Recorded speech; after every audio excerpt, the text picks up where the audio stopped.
Most women know it used to be once a cesarean, always a cesarean. But now an expert panel of doctors from the National Institutes of Health says vaginal births after cesarean, or VBACs as they're commonly known, are not only safe for both mom and baby in most cases, but in some ways maybe a healthier choice. We want to bring in our own Dr. Jennifer Ashton, who is an OBGYN, to get a little closer read on this, because this is really the opposite of thinking here in the U.S. Well, it is, and it's a big trend here. Obviously, a lot of women are electing for repeat C-sections here. We always say in obstetrics, this is major abdominal surgery. This is not like going to get your nails done just because you happen to be having a baby. So they need to think of a couple of things.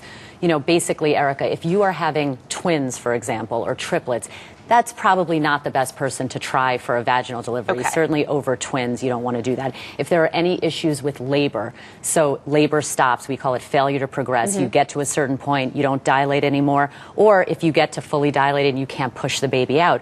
Obviously, fetal reasons, problems with the baby, fetal distress, or issues with the placenta. Those are women who really probably should not think of a vaginal Who may birth. not be a good VBAC candidate. Exactly. But we should point out, when there's let's talk about 32% of births were C-sections in 2007. That was the 11th year of increase. For women who want to try to VBAC, though, it's not always as easy to do. 30% of hospitals have now stopped offering this. Why is it? Is it an insurance thing? It really is. They're afraid of being sued. Obviously, the risks for both the mother and the baby are much higher, and the hospital has to absorb those risks. But we really need to remember, if you want to consider this is a dialogue you need to have with your obstetrician and find out, why did you have your first C-section? Because that is the most important predictive factor in whether or not you can VBAC. The concern is really, this is the concern of uterine rupture, but it's less than 1%, which is not that it's not a risk, but less than 1%. What are some of the benefits, though? Because there are benefits to giving birth naturally. That's right. And listen, in a C-section, we lose a liter of blood. So with a vaginal birth,